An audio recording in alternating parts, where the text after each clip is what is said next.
So, Warren, I'm going to ask you some very pointed questions. I mean, just straight out. The first thing I want to ask you is, did you kill Nolan? Okay, a question was asked to Warren Hudson's face, and yeah, he answered it. But a former U.S. Army interrogator says the answer to that question, in a word Warren keeps repeating. Now, what you're about to hear is a full expert breakdown of that interview. Line by line, word by word, and I need you to actually listen. Warren Hudson sat down on a channel his family chose. He told his side of what happened on Horn Island. And a man the Army trained to break people's statements apart watched every second of it. This is what he found. Here's the question we're sitting with today, and it's not the one most people are asking. Most people want to know, did Warren Hudson tell the truth? That's the wrong question. The right question is this. When Warren Hudson sat down on camera and told his version of what happened on Horn Island, did the structure of his language, the words he chose, the details he offered, the details he didn't reveal more than he intended? Because according to a former Army interrogator trained in statement analysis, they did. And what they reveal isn't a confession, it's a pattern. A pattern of distancing, a pattern of minimizing, and one very specific contradiction between a time Warren states on camera and what the Mississippi Department of Marine Resources logged on paper. We'll get to that contradiction, I promise you. But first, you need to understand the framework. Because if you don't understand how statement analysis works, what I'm about to walk you through will sound like opinion, and it's not. Statement analysis is a discipline. It was developed and refined inside military interrogation programs. The core principle is simple. When a person tells the truth, they don't need to construct a story, they recall it. And recall has a specific structure. Truthful accounts tend to follow chronological order. They include sensory details, things people saw, heard, felt. They contain what analysts call first-person singular commitment. I did this. I saw that. I went there. When someone is being deceptive, or even just withholding part of a story, the language shifts. You start hearing distancing language. Pronouns change. I becomes we becomes you. Timelines get vague. Specific details that should be there just aren't. And sometimes a word shows up again and again, a word that has no business repeating unless the speaker needs it to do something. That's what the former Army interrogator flagged in Warren Hudson's interview. One word, repeating, doing work that facts should be doing instead. Now let me set the stage for the interview itself, because how it happened matters almost as much as what was said. Ashley Cole, a local judge, spoke publicly on behalf of her son Warren Hudson, who was friends with Wells and was with him on the day of his disappearance. Think about that for a second. A sitting judge speaking publicly on behalf of her son in a death investigation. That doesn't mean anything illegal happened. Let me be clear. But it tells you the family understood the stakes early. They understood the scrutiny was coming. And when Warren finally spoke for himself, he sat down with YouTuber Brandon Tatum on the Officer Tatum Show and gave his account of what happened on Horn Island on the 4th of July. Not a police press conference, not a journalist's interview, a platform of their choosing, with a host of their choosing. And that matters. Because the questions that were asked and the questions that were not asked shaped what the public got to hear. Now, let's go into the interview.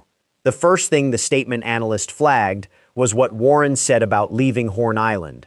Warren told Tatum, "We were in emergency," citing a bilge pump issue. The boat, we're trying to save the boat. It's not like we didn't ask Nolan or we just left Nolan. Notice this, we were in emergency, not there was an emergency, not the boat was sinking. We were in emergency. That phrasing does something very specific. It puts the group, Warren, the others on the boat, into a state of crisis. It frames everything that happened next as a reaction to that crisis. And that framing does something else. It removes choice. If you're in emergency, you don't get to make calm decisions. You don't get to wait for your friend. You don't have time to make sure everyone is accounted for. You're reacting. And the statement analyst says that framing appeared early in the interview and stayed throughout. Almost every decision Warren describes is framed as something the emergency required, not something he chose. Think about what that means. Now, Warren also said on camera, Nolan decided to stay on the island with the girl that he was with, and the girl is a witness to that too. That's a critical claim because it does two things at once. It attributes the decision to stay to Nolan, and it names a corroborating witness. But here's where it gets complicated. Ben Crump, the attorney for the Wells family, has said one contradiction is that the boys on the boat said Nolan was going to stay and talk to a girl, but the girl said Nolan told her he was going back to the boat. They're not saying the same thing, Crump said. So either Nolan told the girl he was going back to the boat, or the boys are right that he chose to stay. Both can't be true. As Crump put it, one of them is telling the truth, one is not. And right now, as of this recording, that discrepancy has not been resolved. No one has been charged. The investigation continues. But the discrepancy exists. And it exists in Warren's own framing. Now let me bring you to the next flag, the time. In a later account, Hudson stated that he was not on the boat Wells traveled to the island in, but had spoken to him that day. It was stated Hudson last saw Wells at 3 p.m., and that Hudson returned to the mainland around 4:30 p.m. 4:30 p.m. That's the time attributed to Warren's return. But here's what Mississippi's own records show.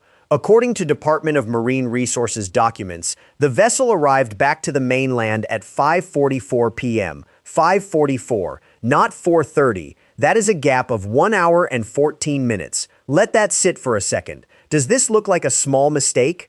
Maybe. Maybe someone misremembered, but 1 hour and 14 minutes is not a rounding error. It's not confusing 4:30 with 4:45. It's a gap that matters. Because what happened in that gap, where the boat was, who was on it, and whether Nolan was alive during that window. Those are questions that haven't been answered publicly. And again, I want to be fair, there could be a perfectly reasonable explanation. Multiple boats were involved. Hudson said Wells was part of a group of about 24 friends who traveled to Horn Island on 3 boats for the holiday. It's possible Warren returned on a different vessel earlier. It's possible the 4:30 time refers to a different boat. But if that's the case, it hasn't been clarified on the record. And the statement analyst says that in a truthful account, times tend to be either precise and accurate or honestly vague. What you don't typically see is someone offering a specific time with confidence that doesn't match the documentation. That's a flag, not an accusation, a flag. Now, let's talk about the edits. This was a 4-part interview series published in segments with edits between them. The released footage contains at least 4 hard cuts, places where the recording jumps. Now, every interview has edits. That's normal. But the statement analyst flagged something about the placement of those edits. They occur at transition points, moments where the topic shifts from something general to something specific, moments right before Warren would need to provide a precise detail. And here's the thing about edits in a recorded statement. You don't know what was removed. You don't know if a question was asked and answered badly and then re-asked. You don't know if Warren said something that was walked back. You don't know. And I don't know. What we know is that the interview we saw is not the complete interview that was recorded. And in a death investigation, where the public is relying on a voluntary interview on a privately controlled platform, the difference between what was recorded and what was released is a gap that matters. Now let's talk about the phone. This is the part that has generated the most public attention, and honestly, the most noise. So let me cut through it. One of the main points of contention has been why Wells didn't have his phone on him or nearby after the group reached Horn Island. Hudson told Tatum that it was common for people to leave their phones on the boat to protect them from the ocean. Hudson said during the interview, no one even was in contact with his phone until it was moved from the boat to the truck. He added, none of us had Nolan's password. We had no reason to delete anything. That statement is clear. That statement is direct. But a body language expert who reviewed the interview says, that's exactly where Warren's behavior shifted. Body language expert Judy James analyzed Hudson's interview and said his behavior changed noticeably when he discussed Nolan Wells' cell phone. James said Hudson appeared more confident while describing the events on Horn Island, but became less comfortable when answering questions about the phone, displaying what she described as hesitation and self-comfort gestures. James stressed that body language analysis cannot determine guilt or innocence, but said Hudson's demeanor suggested he may be hiding something, specifically regarding the phone discussion. Now, I have to give you the caveat here. Body language analysis is not forensic evidence. It is not admissible in court. It is a tool used by experts to form impressions, not conclusions. But it aligns with what the statement analyst also found, that when Warren talks about the phone, the structure of his language changes. He shifts from recall to defense. He stops describing what happened and starts explaining what didn't happen. No one touched the phone. None of us had his password. We had no reason to delete anything. Those are denial statements. And denial statements in the framework of statement analysis are different from truthful recall. Truthful recall sounds like this. The phone was on the boat. I saw it there when we left. Denial sounds like this. No one touched it. We didn't do anything to it. You hear the difference? One tells you what happened. The other tells you what didn't. And the analyst says that pattern, a shift from description to denial, is one of the most consistent markers of withholding. Not lying necessarily. Withholding. There may be something about that phone that Warren knows that he hasn't said, or there may not, but the language pattern is there, and it was flagged independently by the body language expert and the statement analyst. Questions surrounding Wells' cell phone emerged after his parents said they found no photos or videos on his Snapchat accounts after the phone was returned to them. Wells's mother, Christine Wells, said the apparent absence of content struck the family as suspicious. The family retrieved Wells' cell phone on the night of July 4th from a friend on the mainland after using a tracking app. Wells's aunt looked through the phone and found no photographs or videos on Wells's Snapchat from that day, which they considered unusual because of his typical social media activity. Think about the mechanics of that for a second. An 18-year-old at a massive 4th of July party on a barrier island, surrounded by friends, with boats, music, water, fireworks, and not a single Snapchat photo or video from the entire day. Does that sound like any 18-year-old you've ever known? Maybe. Maybe his phone was on the boat the whole time. Maybe he never opened the app. But the family says that wasn't like Nolan. And so far, no one has provided a forensic explanation for the absence of that content. The phone is currently part of the investigation. Attorney Ben Crump has argued that the phone could hold important clues about Nolan's final hours. And what investigators find on it, or don't find on it, may be one of the most consequential pieces of evidence in this case. But here's where I need to separate the questions. Because they keep getting collapsed into one, and they're not one question. Whether Nolan's phone was handled by someone else is one question. Whether something was deleted from it is a completely different question. And whether the absence of Snapchat content means foul play is yet another question entirely. Right now, only the first question has a clear disputed answer. Warren says no one touched the phone. The family says the content isn't there. The second and third questions remain open. And they will remain open until digital forensics either confirms or denies what happened on that device between the afternoon of July 4th and the night the family got it back. Now, I said earlier that there's one word Warren repeats throughout this interview that the statement analyst flagged. We're going to get to that word. And when I tell you what it is, you're going to want to go back and watch the interview again, because once you hear it everywhere. But that's coming up in part 2. Along with the independent autopsy findings, what the forensic pathologist could and could not determine, the missing throat structures that made a complete examination impossible, and the exact legal status of this case right now, including the sealed state autopsy, the pending grand jury review, and what that grand jury will actually be asked to decide. Stay with me. Now, the word. I told you there was one word Warren Hudson repeats throughout this interview. That the former Army interrogator flagged, and here it is. Like. Not like as filler, not like the way teenagers use it, like as a qualifier, like a brother. It's not like we just left Nolan, Like we were trying to save the boat. Listen to what that word does every time it appears. It creates a comparison instead of a commitment. When Warren says Nolan was like a brother, he's not saying Nolan was his brother. He's saying the relationship resembled something. And in statement analysis, resemblance language is distancing language. It's the difference between I loved him and it was like I loved him. One is a commitment, the other is a performance of one. Now, I want to be careful here. Young people say like constantly. We all know that. But the analyst isn't flagging the frequency, he's flagging the placement.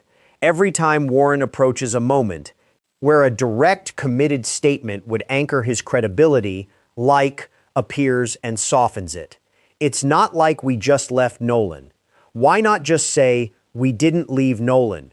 Because it's not like introduces a scenario and then denies the scenario rather than stating what actually happened.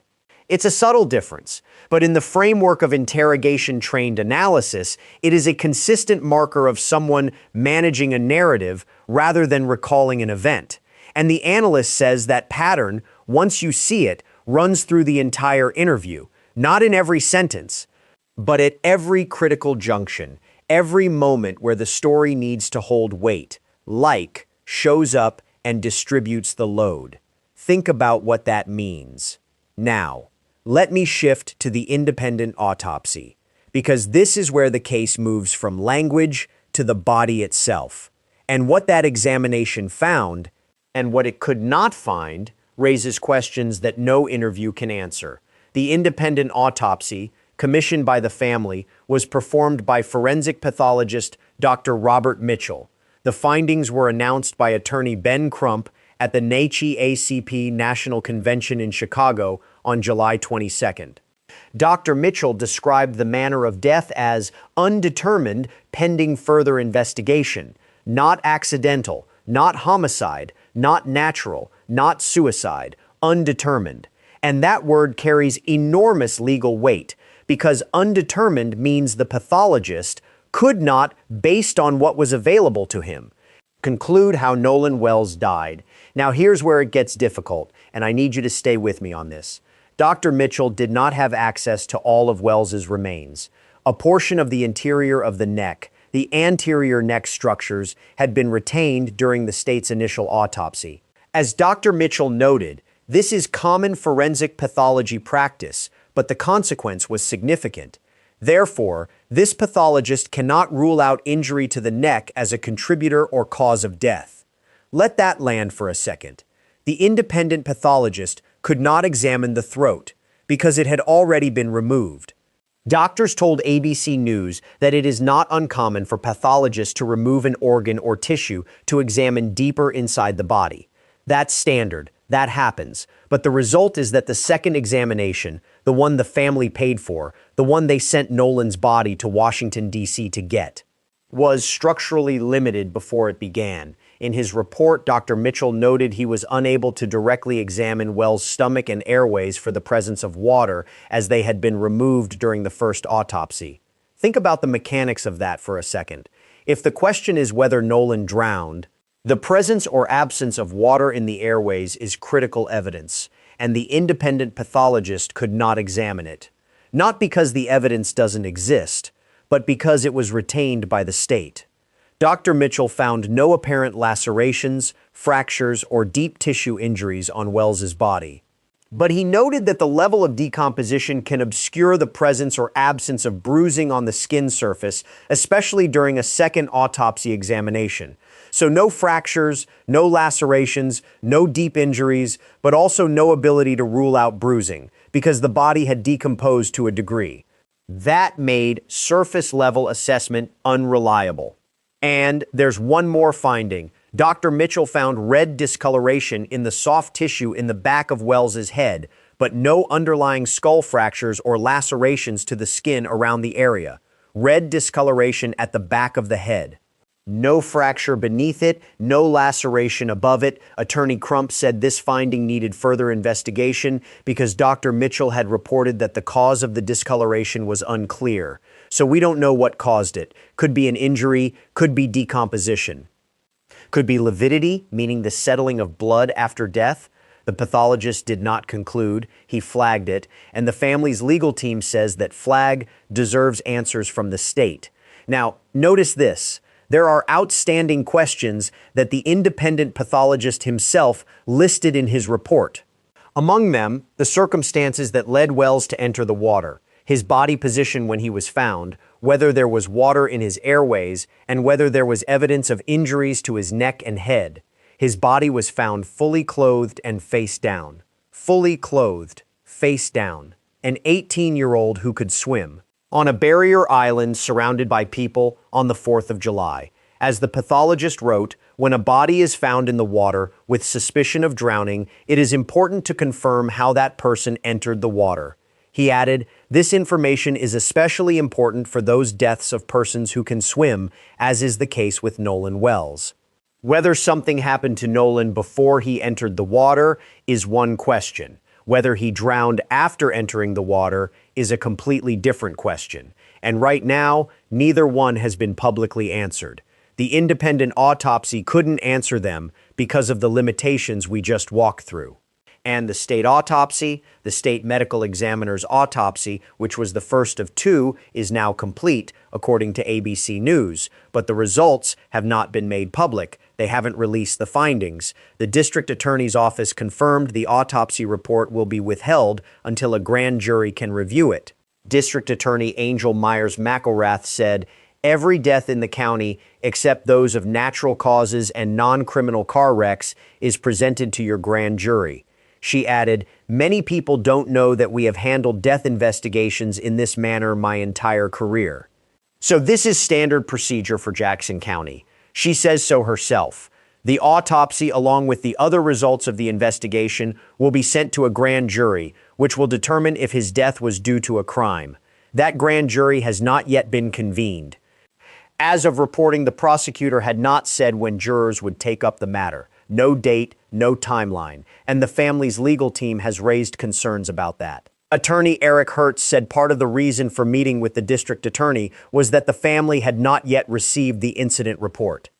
Under the law in Mississippi, a victim is entitled within 72 hours to get an incident report and have certain information shared, Hertz said. It's been more than 72 hours. What does justice look like to this family? They've been clear, not a predetermined verdict. Not a conviction before a trial, a process that takes their son's death seriously. The family joined attorney Ben Crump and Reverend Al Sharpton in New York for a press conference, where they called for a full, transparent, and urgent investigation into Wells's death. That's all. Full, transparent, urgent. 3 words, and they haven't gotten any of them yet, at least not publicly. Nolan's mother said it plainly. The only question we have is, what happened to our son? That's not a demand for a specific outcome. That's a mother asking the most basic question a parent should never have to ask. And this community has shown up for that question. Protesters gathered in downtown Ocean Springs to support the Wells family as authorities continue investigating. People from across southern Mississippi filled the corner of government and state streets, where they held signs and prayed together. One community member, Quanta Green, said, it hit home, it could have been my son, so I wanted to come out here and support the family and let them know that we're behind them. At the funeral, Reverend Al Sharpton announced a $50,000 reward for information leading to an arrest and conviction. Actor Tyler Perry said he would match that amount, bringing the total to $100,000. $100,000 for information. Because right now, information is the one thing this family does not have enough of. Let me tell you who Nolan Wells was. Not in a paragraph, in one sentence. He possessed a servant's heart, a quiet humility, and a genuine compassion that made everyone around him feel seen, valued, and loved. That's from his obituary, written by the people who knew him best. His father, Elmore Wansley, was overcome with emotion at the funeral as he recalled his son's excellence in football. He told the mourners, I nicknamed you Mr. Cool Hands because it seemed like you were catching a touchdown every game. Mr. Cool Hands. And now let me bring it back. Remember the question from the beginning of this video. Not did Warren Hudson tell the truth. The question is, When Warren sat down on a platform his family chose and told his version of events, did the structure of his language reveal more than he intended? The former Army interrogator says yes. The body language experts say yes. The timeline discrepancy says something doesn't align. The phone content absence says something is unaccounted for. The independent autopsy says the cause of death is undetermined. The state autopsy is complete but sealed. The grand jury hasn't been convened, and no one has been charged. But here is what we know for certain. The doctor who performed the independent autopsy said he could not rule out foul play. He couldn't confirm it either. Let me be fair about that. But he could not rule it out. And until the state releases its findings, until that grand jury sits, until the forensic questions about the throat structures, the airway contents, the red discoloration, and the phone data are answered, this case is open. Not cold, not closed. Open. And the people of Ocean Springs know it. And Nolan's family knows it. And now you know it too. I want to close with the words of Nolan's mother. Because this video isn't about my opinion. It's not about the statement analyst's opinion. It's not about what any expert thinks they see in the way a young man moves his hands on camera.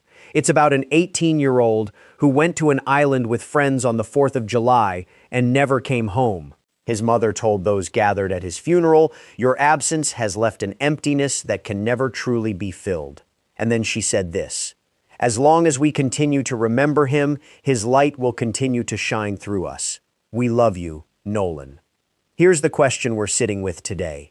When Warren Hudson sat on camera and offered his version of events, did his language tell a story that his words were trying not to? We don't have the answer.